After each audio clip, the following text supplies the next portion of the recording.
Use up mga tol. Nandito pala ako sa kwarto ko at ito yung sibuyas. Ayun.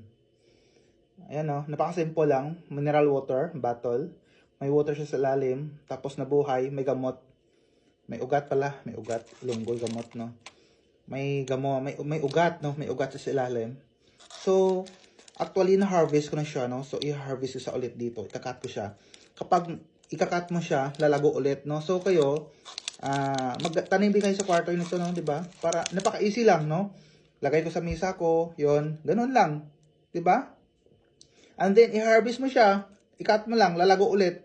So, nakatipid ka na ng 1 real kasi kapag binibili mo sa market to, kapag binibili namin sa market, 1 real ang bawat isang ganito, no? Isang pag ganito mo cut, no? So, yun lang, napaka-simple. Lagay mo sa bottle na may tubig, papalitan mo lang sa tubig. So, that's all.